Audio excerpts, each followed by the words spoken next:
Nessa aula, nós vamos tratar de um fenômeno bem contemporâneo, que é o processo político da extrema-direita, principalmente norte-americana, conhecida como alt-right. E para isso a gente vai tentar entender os aspectos mais importantes dessa subcultura política muito atual e que tem se espraiado pelo mundo inteiro e que muitas vezes grupos dessa subcultura política se autodenominam populistas, né? O próprio Steve Bannon, um dos articuladores da chamada nova direita, a direita alternativa americana, ele diz que ele faz parte de um populismo de direita, né, que nós vamos decodificar, vamos estudar aqui, a partir do texto da Angela Nagle. Angela Nagle é uma antropóloga irlandesa, norte-americana. Ela vive muito tempo e estuda esse fenômeno a partir dos Estados Unidos, principalmente. E ela produziu um texto bastante polêmico, um ensaio, na verdade, que nós estamos usando como base dessa nossa discussão aqui. Então, eu vou abrir aqui uma apresentação para trazer alguns pontos desse texto que eu coloquei aí para vocês, né? Então,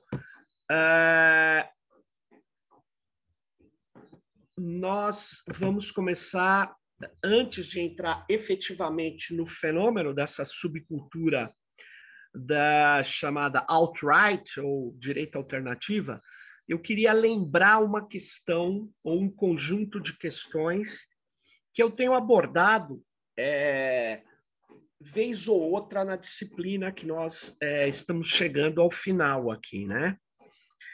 Que é a ideia de regime de verdade.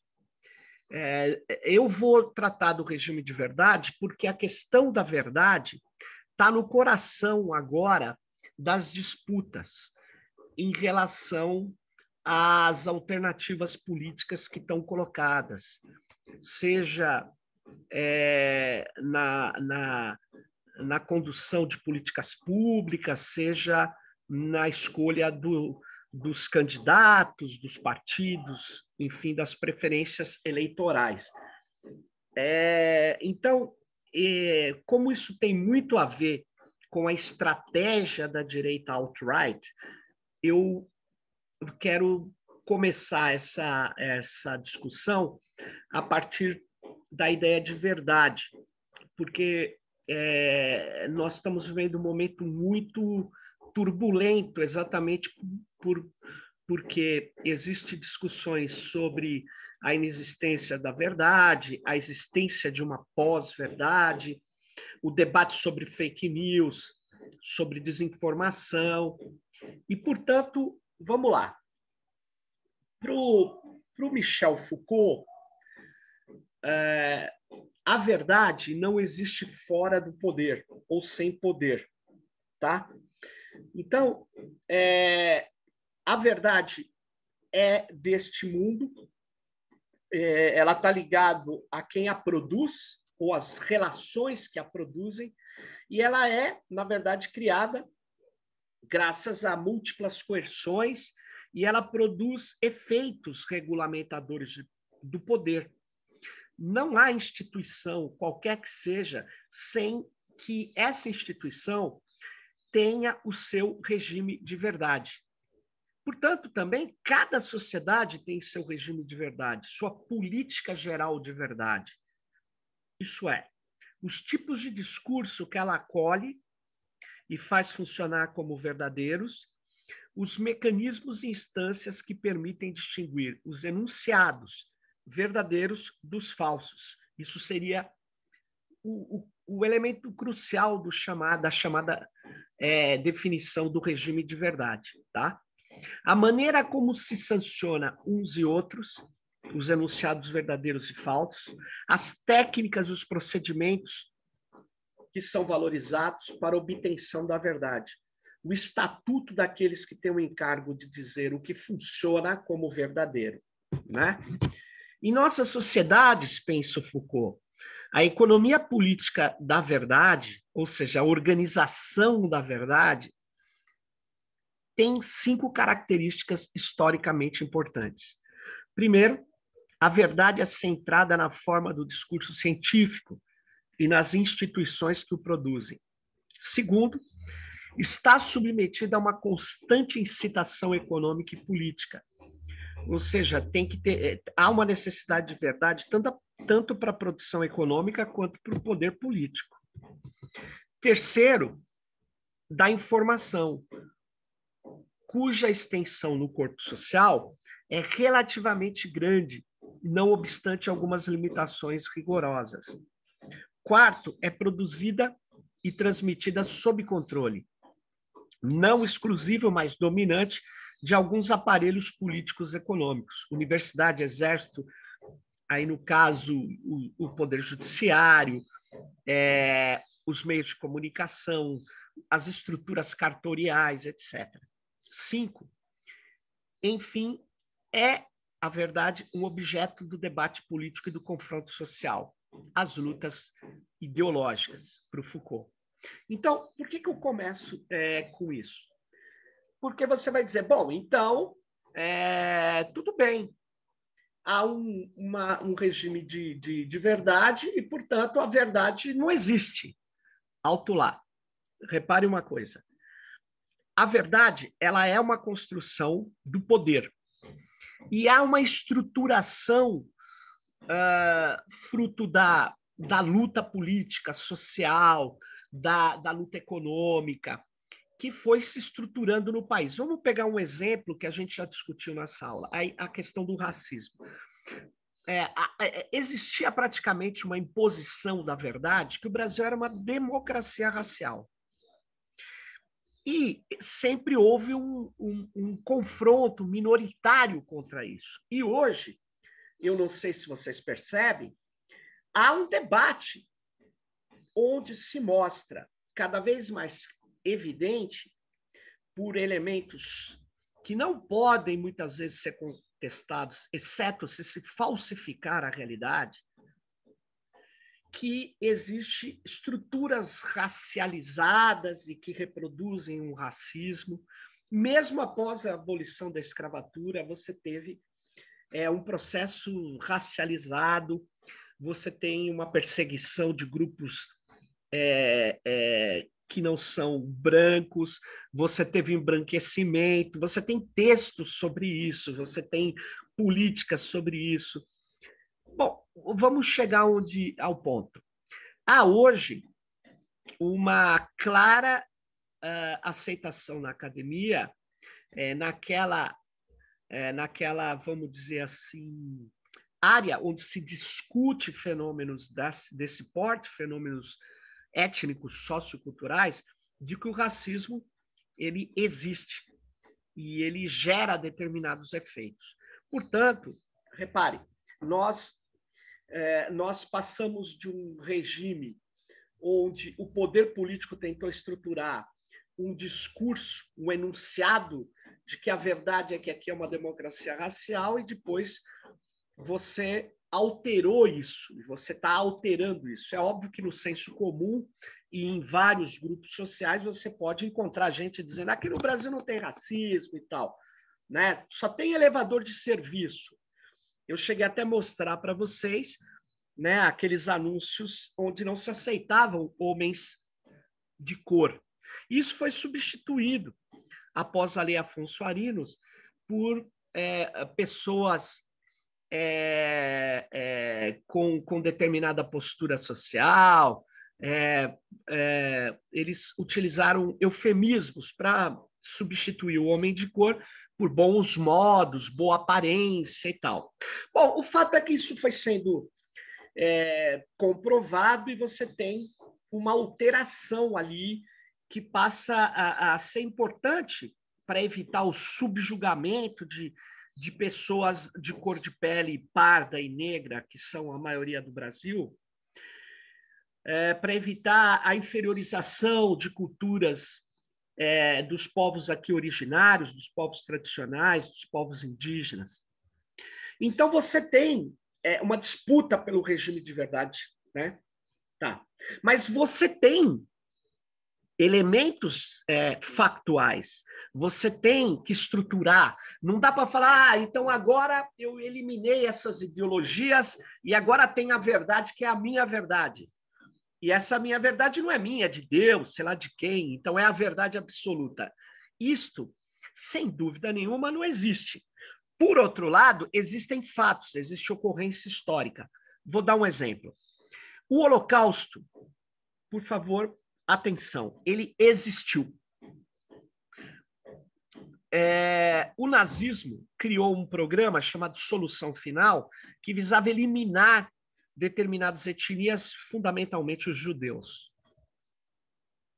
Certo? Então, vamos lá. Quando você vem falar que quer debater se aquilo existiu ou não, bom, é meio complicado, mas você está discordando das fontes historiográficas, históricas, dos vídeos, dos papers, dos textos multidisciplinares, das comissões de investigação que tiveram que provar por A mais B que o Holocausto existiu. Mas mesmo assim você fala, pô, é verdade, existiu. Agora, tem pessoas e grupos políticos que fazem um completo desvirtuamento histórico para poder atacar uma etnia, vamos supor, ou uma religião dos judeus, e para fazer isso ele tenta apagar a história. Bom, aí não dá. Então, um regime de verdade que se baseia na omissão dos fatos, desvirtuamento e tal, ele não necessariamente ele permite a construção de uma sociedade democrática. Por quê? Porque eu prefiro estruturar um regime político e democrático com base nos fatos e não com base em ilações simplesmente, ou com base nos valores ou na força de quem está armado. Então, por isso que eu começo essa aula aqui. A questão é, não há estruturação social sem o regime de verdade. Então, quando surgem determinados movimentos atuais que querem negar os fatos, eu não estou dizendo que a política é feita só por racionalidades, cientificidades, não, ela é feita também com emoção e tal. Mas no frigir dos ovos, a definição final, ela é das maiorias, mas as maiorias não podem, ou não deveriam, melhor dizendo, se articular em torno daquilo que não existe, daquilo que é estritamente falsificado. Por quê? Porque isso tira um elemento crucial de definição de como se estruturar a sociedade com base na diversidade, na justiça e nos direitos. O texto da Angela Nagel, Kill All Norms, Online Culture Wars from 4chan and Tumblr to Trump and the Alt-Right, o que ele faz? Ele traz na capa um jargão que chama norms. Norms é o politicamente correto. Então, o livro traz a lógica desse grupo político que se organiza, que ela vai mostrar como ele se organiza a partir principalmente do digital, o 4chan, a gente já vai falar disso, e como ele chega a essa ideia de atacar os direitos ou quem defende direitos. Então, deixa eu só colocar na apresentação. Os normes, então, eles são as pessoas, o chamado politicamente correto. Bom, você pode falar, ai, que cara chato, politicamente correto e tal, é muito comum essas conversas. Mas espera aí, quando você faz de toda a política o ataque ao politicamente correto, você precisa ver o que você levou para o ralo junto com isso, né? Então, o que a Angela Nagle faz é uma tentativa de mapear o que ela chama de guerras culturais online, que formaram as sensibilidades políticas de uma geração. Essas batalhas moldaram a cultura e as ideias de forma profunda, principalmente nos Estados Unidos, ela está falando, bem como a vida pública e política nos últimos anos. Então, o livro ele pretende inserir as guerras culturais contemporâneas em um contexto histórico, tenta desvendar o real da performance, do material abstrato e irônico da chamada direita alternativa norte-americana. E aí, ela trata disso no livro. A gente... eu achei isso bem interessante para mostrar o processo, a lógica, né? Esse aqui é um meme muito, muito replicado pela alt-right norte-americana. E o que ele quer dizer? Ele fala do Harambe, que é um gorila, que foi morto por um funcionário do zoológico, que atira nele em 2016. Isso aconteceu quando o menino ele é agarrado ali, os pais deixaram ele se aproximar demais, existia uma série de falhas ali, o gorila, eu acho que ele cai ali onde está o gorila, e o gorila ele leva o menino mais para dentro, mas sem machucá-lo nem nada, mas o funcionário do zoológico mata o gorila com medo que ele fizesse um ferimento grave ou até levasse o menino à morte, um menino de 3 anos de idade. Então, aí a alt-right pega esse caso da morte do gorila e faz uma série de memes, né? Como dos pais fundadores da nação americana, né? Como memes que enaltecem o gorila, criam até uma alma para o gorila. E, na verdade, desculpe-me, na verdade, o Matt Christman, no podcast Chapo Trap House, ele diz: a popularidade de piadas de Harambe prova que as pessoas querem rir sobre o assassinato, mas se sentem mal com isso. E, na verdade, você vai ter uma comoção, principalmente nos grupos, nas listas de discussão de gamers, de nerds, de hackers. Então, ele mostra que ali começa a se espraiar um estilo obscuro do cinismo irônico, né? E o meme do Harambe, ele tornou-se um dos favoritos dos fãs do que veio a ser a alt-right. E ele se espraiou dentro dessas listas do 4chan. O 4chan é um mage board, também conhecido como Chan, a abreviação do inglês de channel. É um tipo de lista de discussão que se baseia na postagem de imagens, principalmente em um pequeno texto, que vai ser depois a base dos memes, né? Que é geralmente feito de forma anônima, do qual o representante mais conhecido desses image boards é o 4chan, o 8chan também existe, né? Mas o 4chan é o maior. E o primeiro image board conhecido foi o Futuba Channel, o 2chan, que foi criado em 2001 e foi baseado no testboard do 2channel. E depois ele vai migrar para o 4chan, onde vai surgir os primeiros subfóruns, que originalmente eram usados para postagem de imagens, discussões sobre mangás, sobre animes. E o site rapidamente se tornou popular, ele está disponível até hoje e foi expandido. E agora possui subfóruns dedicados a uma grande variedade de tópicos, como animes, mangás, jogos eletrônicos, música, literatura, política e esportes. E aí, vamos tentar entender o que estava acontecendo ali dentro do 4chan. Na Bósnia, em 2010, uma garota pegou os filhotes de um cachorro e jogou no rio. As imagens foram publicadas em diversos jornais do mundo e elas enfureceram os usuários do 4chan, e levando-os a criar um tópico sobre o caso. Então, eles encontraram a garota antes mesmo da polícia, o que resultou na multa de R$ 11.000 aproximadamente para essa menina. Então, você fala, pô, isso era uma ação legal, uma ação de encontrar uma pessoa extremamente maldosa que mata animais, né? E, pô, vamos ver. Então, isso aconteceu em várias situações. Os usuários do 4chan, normalmente, utilizam o seu anonimato também para atacar, difamar e enganar.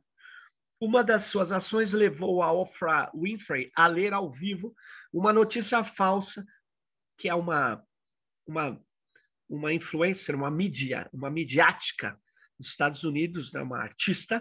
Ela leu uma notícia falsa sobre grupos de pedófilos, que foi criado pelos anônimos, que é como se cada um se refere ao outro dentro do 4chan, e depois os anons passaram a ser a qualificação muito conhecida, para quem não conheceu o 4chan, passou a ser sinônimo de integrantes dos anônimos. E, na verdade, os anons são as pessoas que também utilizam ali o chan, né? O cantor canadense Justin Bieber também foi vítima dos anons. Em uma votação pública em seu Twitter, no qual ele perguntava onde deveria ser o próximo show dele, o destino dele, as pessoas se articularam no 4chan e fizeram que a vitória fosse da Coreia do Norte. Então, o representante de Bieber logo se pronunciou, dizendo que a enquete não tinha o seu consentimento e que não se apresentaria na Coreia do Norte. Logo, os usuários do 4chan espalharam boatos que Justin odiava a Coreia em geral e a Coreia do Norte em particular. Num dos tópicos, uma usuária disse que mandaria fotos nudes, né? A quem dissesse a frase mais engraçada.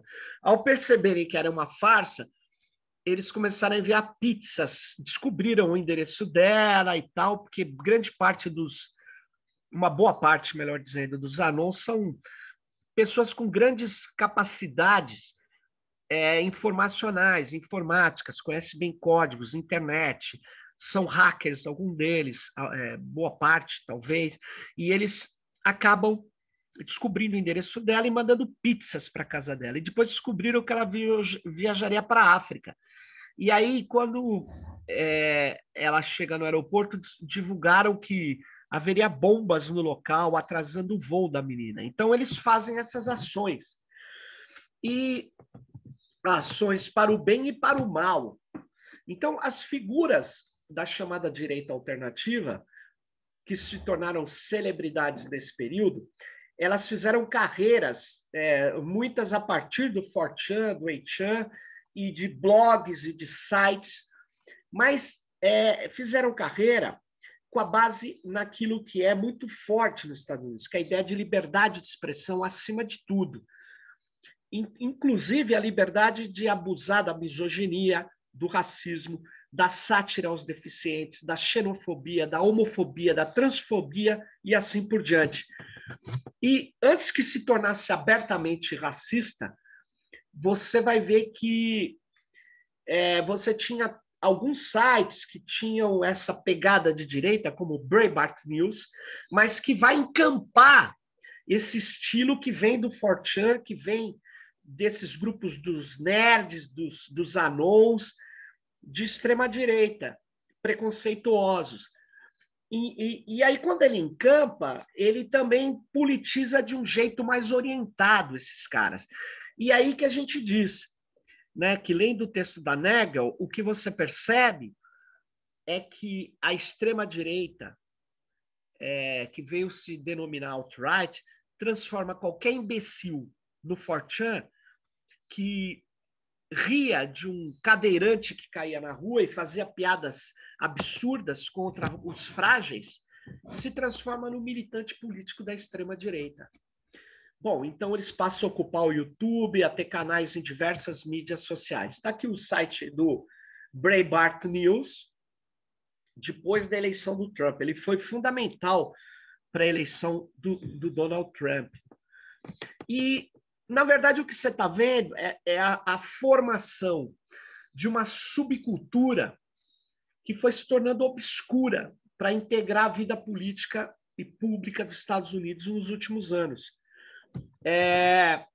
Ela se reúne também em torno da desinformação. Então, um dos grandes líderes da direita alt-right norte-americana é o Infowars, desse cara que vocês estão vendo ali no canto direito superior, o Alex Jones. O Alex Jones, ele é um cineasta da extrema-direita americana que monta esse site das batalhas culturais, e ele promove com o seu conhecimento, sua habilidade de dirigir filmes, vídeos, ele monta várias mentiras e filma, ele com atores e tal. E ele criou várias notícias falsas, né? Como que eu poderia dizer? Uma delas, a mais talvez impactante, é que o Obama não tinha nascido nos Estados Unidos, ele não era norte-americano. E uma outra que o Alex Jones inventou foi que o Obama quer desarmar a população, era contra os americanos terem esse direito irrestrito às armas, porque ele tinha um exército debaixo do deserto do Texas, em bases, esperando só desarmar os americanos para eles tomarem conta dos Estados Unidos.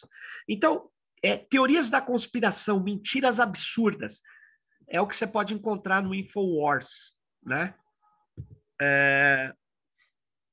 Bom, eles juntaram também, isso ficou confuso, com o que aconteceu em 2013. A Primavera Árabe, o Occupy Wall Street, os movimentos hackers politizados, anônimos, Wikileaks, o 15M na Espanha, todos eles eram em paralelo, ele não tem nada a ver com a alt-right, mas eles diziam que estava surgindo uma revolução digital sem líder, o que também reforçava uma parte do discurso da alt-right antissistema, que era baseada no anarcocapitalismo, contra qualquer poder, qualquer líder, mas a favor da exploração econômica total e que cada um tinha que cuidar da sua própria vida.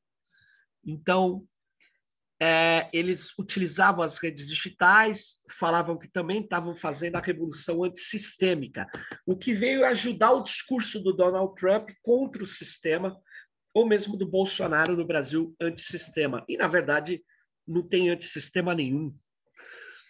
E uma das coisas que se divulga e que tem que a alt-right também utiliza, mas que foi utilizado pelo 15M na Espanha, pelo Primavera Árabe, etc., é que a tecnologia estava derrubando barreiras sociais tradicionais de status, classe, poder, riqueza, geografia, substituindo-as por um espírito de colaboração e transparência.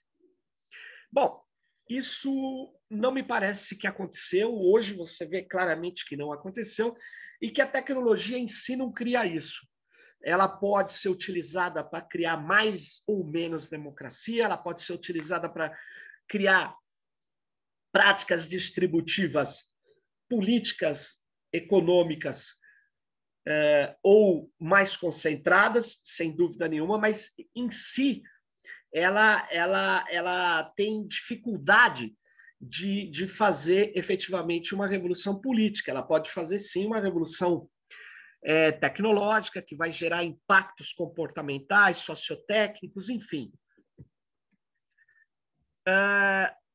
Voltando efetivamente ao texto da Nagel, Apenas alguns anos atrás, os ciberutópicos da esquerda afirmavam que a antiga mídia, o establishment, não podia mais controlar a política e que a nova esfera pública seria baseada em mídias sociais geradas por usuários sem líderes. Ou seja, aí é que está, né? Quem te disse que você substituindo uma economia da difusão de mensagens, do broadcast, de um ponto para muitos, fazendo uma rede distribuída, o distribuído em si já seria democrático, já não teria líderes. É um equívoco, porque surge, então, a chamada economia da atenção, né? Você cria técnicas com muito dinheiro, com muito poder político e econômico para atrair a atenção das pessoas e construir um tipo de liderança nas redes distribuídas. Bom, o que nós vamos ver é que após a eleição do Trump, um novo movimento de direita online, cuja estética mimética já tinha ajudado o Trump a se eleger, já existia para a eleição do Trump, parece ter se infiltrado e dominado a política nas redes. Ela é muito baseada numa estética, tá aqui, ó. Aqui vocês estão vendo o Sapo Pepe ali, aquele figura verde. Ele é uma figura que não foi criada pelo movimento extrema-direita, mas foi apropriado pelo movimento extrema-direita e, no final das contas, o Trump, um pouco antes da eleição dele, ele faz esse meme, ele divulga esse meme no Twitter e tá aí, ó. Vê o Alex, aqui, ó, você vai ver o Alex Jones ali, ó, o penúltimo da esquerda, o penúltimo ali da figura de direita. Você vai ver o Milo Yiannopoulos, você vai ver lideranças da extrema-direita aí, e o Sapo Pepe, logo ao lado dele. Então, eles utilizam, como o Bolsonaro utilizou o Bolsominion aqui no Brasil, né? Os Minions, o meu bandido favorito, tal, num tom de brincadeira, mas vai cultuando o crime organizado, as milícias, tudo em tom de brincadeira, né? Então, o nome dado pela imprensa, essa mistura de fenômenos online de direita, do Milo Yiannopoulos, do 4chan, aos sites neonazistas que já existiam e aos movimentos reais de extrema-direita, o nome dado foi alt-right. Por exemplo, o Richard Bertrand Spencer, nascido em 11 de maio de 78, é um supremacista branco americano. Ele é presidente do National Policy Institute, um think tank de supremacia branca, assim como o Washington Summit Publishers. Né? O Spencer rejeita o rótulo de supremacista branco e ele se considera um nacionalista branco ou identitário branco. Está aí a foto dele. E o Spencer, ele divulga que ele que criou o termo alt-right, para superar essa direita republicana que não estava dando mais certo. Eles precisavam revolucionar tudo. Então, ele cria esse termo alt-right. E que ele é considerado um movimento sobre a identidade branca. O Spencer, ele defende a unidade branca europeia e uma limpeza étnica pacífica de não brancos da América. Limpeza étnica pacífica é muito louco, né? Eu fico imaginando você chegando para um negro americano, filho, vamos sair dos Estados Unidos, a gente queria limpar aqui a terra de vocês. Mas pacificamente, eu te dou um mês para você ir embora, tá? Será que vai ser assim? Ou seja, ele criticou o euroceticismo, que defende a criação de um Estado étnico branco que estaria aberto a todos os europeus raciais, que Spencer considerou como a reconstituição do Império Romano. Bom, chega a ser engraçado, mas é triste, né? Esse movimento é muito forte, ele se espraiou pelo mundo e unificou imbecis de todas as ordens, né? O alt-right está em graus variados, preocupado com o declínio demográfico e civilizacional europeu, a decadência cultural, com o invasor estrangeiro não branco, com o marxismo cultural, o anti-igualitarismo, a islamização, mas o mais importante, como o nome sugere, com a criação de uma alternativa à direita conservadora, que, segundo eles, tinha fracassado na luta pelo poder. E um dos textos mais curiosos deles, a Nagel cita também, é The Dark Enlightenment, e que é um jogo irônico na ideia de iluminismo, né, baseado numa suspeita do progresso e rejeitando o paradigma liberal. O que a gente podia traduzir como iluminismo das trevas, né, é o Dark Enlightenment, ou o movimento neo-reacionário, também é conhecido como neo-reação e abreviado como NRX pelos seus integrantes. Desculpe-me. É um movimento antidemocrático e reacionário, que rejeita amplamente o igualitarismo e a visão de que a história mostra progressão inevitável para uma maior liberdade e iluminação. Assim, é em parte uma reação contra a historiografia Whig, que é a do famoso Partido Liberal Inglês, que eles dizem que esse Partido Liberal Inglês distorceu a história e contou a história do seu interesse. O movimento favorece um retorno às velhas construções sociais e formas de governo, dando inclusive apoio à monarquia e outras formas de lideranças fortes, centralizadas, como um CEO neocameralista, juntamente com uma abordagem libertária de direita ou de uma forma conservadora para a economia. Os seus integrantes geralmente defendem também pontos de vista socialmente conservadores em questões como papéis sociais de gênero, relações raciais e migração. E o mais curioso, vocês devem lembrar das nossas discussões sobre o Antônio Gramsci, o conceito de hegemonia, né? Eles se apropriam desse conceito gramsciano de hegemonia e, por exemplo, a Nagel traz a frase do Philip Winter, que é o líder do partido lá dos Países Baixos, né? O Vlaams Blok, onde ele diz: a maioria ideológica é mais importante que a maioria parlamentar. Então, é o Bloco Flamengo, que é um dos principais críticos à imigração e ofensivos aos imigrantes na Europa, um partido racista e que é uma força política importante nos Países Baixos, né? Tá aí a foto dele, né? E uma das pessoas muito interessantes desse movimento alt-right é o Milo Yiannopoulos. Ele caiu em desgraça ultimamente ali, porque eles vivem se comendo, eles não são uma coisa só, e por isso que eu não os nomeio como neopopulistas, eu os nomeio como neofascistas. Eles são irracionais, contraditórios, e eles têm uma característica claramente de uma ênfase em valores e na destruição da democracia. Então, aí você tem um guia dos conservadores, da alt-right, enfim, e está aqui a imagem do Milo Yiannopoulos, que, curiosamente, cultua o máximo do irracionalismo. Ele é assumidamente gay, mas critica de modo contundente o homossexualismo. Então você fala, mas como é possível? Ele diz que o homossexualismo visa destruir a família, o Ocidente e tal. E ele ali entrando numa palestra, sendo carregado por latinos, por chicanos, como se fosse um líder, um nobre, um aristocrata que merece ser carregado pelos inferiores. E como todo cultuador da extrema-direita, ele tem uma paixão por armas, como você pode ver nessas imagens. E por piadas imbecis.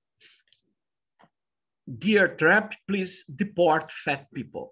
Ou seja, ele pega uma característica, uma pessoa gorda, e faz piada, destrói a pessoa. É tipo esses humoristas que estavam na época do impeachment da Dilma, que faziam piadas homofóbicas, piadas que nem tem um aqui em Santo André, um desses bem, não me recordo o nome, bem cópia desse humor americano, humor fácil, que faz no preconceito no preconceito mais absurdo, a humilhação do outro e tirando de uma pequena contradição, um antagonismo, uma risada, né, uma gargalhada. E o grande editor do Breitbart News, como eu mostrei lá atrás, quando Breitbart, que era o nome Breitbart News, vem do Breitbart, que era um líder da extrema-direita americana que morre, né? Curiosamente, ele era judeu.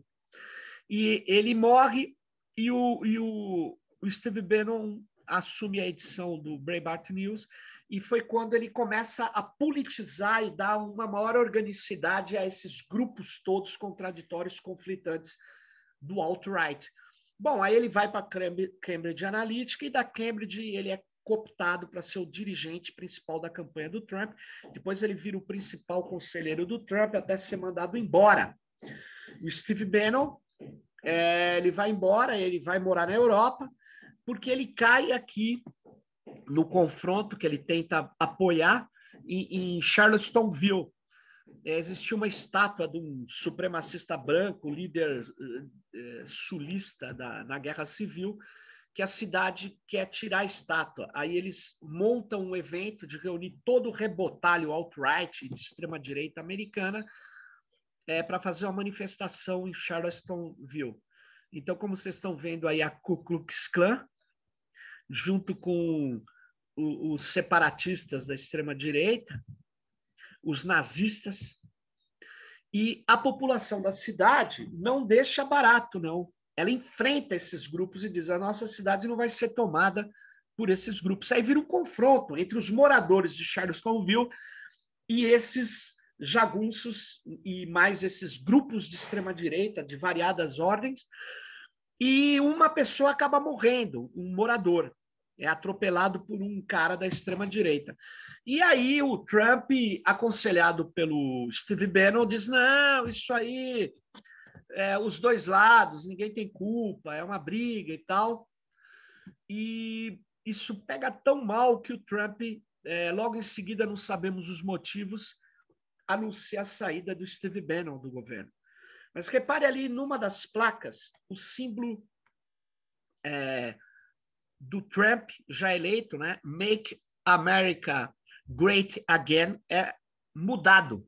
Make racists afraid again. Faça um racista ter medo novamente. E a população vai para cima desses grupos, né? Há vários confrontos. E por trás de todos esses grupos, e da Cambridge Analytica, aquela empresa que usou dados de maneira antiética e criou perfis psicométricos sobre eleitores americanos, diz ter influenciado decisivamente a eleição do Trump. O principal acionista dela é esse cara aí, o Robert Mercer. Ele era um cientista no início das discussões de inteligência artificial, ele abandona a academia e vira um grande especulador com as habilidades que ele tinha computacional, vira um bilionário e volta hoje ao cenário político como um grande financiador de grupos de extrema-direita no mundo inteiro. E aqui eu já vou para o finalmente, eu trago uma outra questão, né? O James Dardarian não tem nada a ver com a alt-right. Ele escreveu esse livro há um tempo atrás, ele é um pesquisador de relações internacionais, ele tem uma orientação Foucaultiana, muitas vezes deleuziana, e ele cria uma expressão que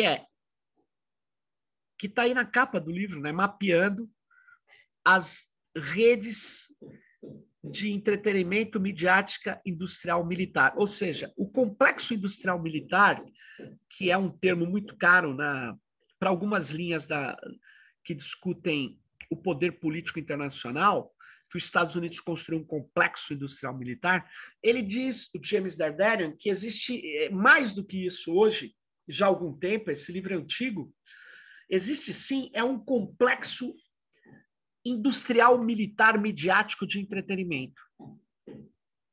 E que os Estados Unidos dominam isso, ou dominavam. E boa parte dos que criam esse complexo são líderes da extrema-direita alt-right, dessa matriz de pensamento. Que no Brasil, ela pega, quando ela está surgindo nos Estados Unidos e na Europa, tinha um cara no Brasil, que não foi criado por ela, mas que tinha muito a ver com isso, muito a ver com toda essa articulação, que era o Jair Bolsonaro. E uma série de intelectuais,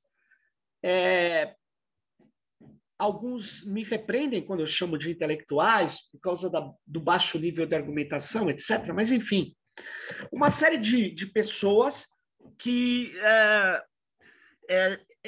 cultuam ideias muito estranhas.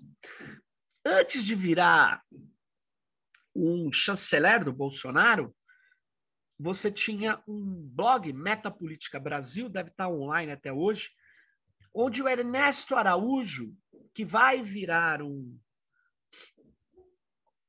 chanceler, né, o ministro das Relações Exteriores do Brasil, nomeado pelo Bolsonaro, e, segundo ele, indicado pelo Olavo de Carvalho, ele vai escrever uma coisa para você entender a lógica mítica desses caras. No texto, esse texto eu tirei do blog do Ernesto, né? O Ernesto Araújo. História e mito raramente confluem, estão confluindo. Mito é a presença do passado, história, e é a presença do presente. Segundo o magistral ensaio do professor Eudoro Souza, mito é um passado permanentemente gerador e inatingível, que nos acompanha sem que possamos normalmente tocá-lo. Somos seres históricos e do mito nos separa um abismo, uma distância absoluta, sagrada. No mito ocorrem os verdadeiros dramas que alimentam o espírito. Na história, apenas uma sequência de fatos econômicos, jurídicos, sociais. A história transcorre na horizontalidade, o mito ocorre na dimensão vertical. No mito está, se quiserem platonizar, a ideia de história. Aqui nessa passagem, gente, ele faz um culto ao mito, à mitologia, mas dirigindo a política, dirigindo a sociedade. E o que a gente percebe nessas perspectivas alt-right, do Dark Enlightenment, dessa ideia de culto ao idílico, a uma história que nunca existiu, porque ela é mitológica, na verdade, a substituição, que é quando eu comecei essa aula, de um regime de verdade baseada na ciência, que é falha. Nós estamos vendo hoje a crise ambiental, a ciência não explica tudo, a razão não é suprema. Na crise do iluminismo, eles não querem avançar para um pós-iluminismo, que se baseia na diversidade, que se baseia na aceitação das cosmosvisões. Sim, mas eles querem substituir esse regime de verdade pelo mito, pelo debate de valores, pelo reacionarismo, pela verticalidade, pela desigualdade extrema. Então, é isso que eu queria chamar a atenção de vocês. Quer dizer, nós estamos encerrando um diálogo sobre a alt-right. Esse texto eu não vou ler todo, né? Mas tem várias coisas interessantes que estão aí e que deram uma legitimidade a um novo fascismo, na verdade. E que pede a intervenção militar já e, ao mesmo tempo, clama por liberdade, que é contra um processo educativo baseado no contexto e na diversidade, daí o ataque brutal ao Paulo Freire, o pesquisador brasileiro mais citado no mundo, e um dos mais citados do mundo, não só, e que cultua a negação do regime de verdade baseado na ciência, que tem falhas, sem dúvida, que coloca um ruralista para cuidar de meio ambiente, para destruir o meio ambiente, que coloca um militar para cuidar do combate à pandemia, que coloca um racista num instituto que tem que lutar contra o racismo. Enfim, essa é a lógica dessa direita alt-right, que ataca pressupostos básicos confirmados, com pesquisas e tal. Então, eles querem destruir o poder. E a guerra cultural, ela também está no campo do saber, porque quem aprendeu com Foucault sabe que saber e poder está muito relacionado, né? A própria saúde, a medicina, é um saber-poder crucial. E eles querem lutar contra, mas não numa crítica epistemológica para superar aquilo que seja humilhante, que seja equivocado, mas exatamente para destruir, colocar no lugar o seguir dos valores reacionários, dos líderes religiosos fundamentalistas, dos mitos. Então, o que é a direita alt-right? Né? É uma expressão do novo fascismo hoje. Então é isso. Trata-se de uma subcultura que tem raízes no Brasil. No Brasil mesmo você tem grupos que imitam vários líderes alt-right, como Milo Yiannopoulos. Tem gente aqui que é homossexual e combate o homossexualismo, como o MBL fez muito isso, né? Criticou a Judith Butler e se diz a favor das liberdades, mas é a liberdade desde que seja a liberdade de falar os valores reacionários, neoliberais e as trapaças que querem impor. Então,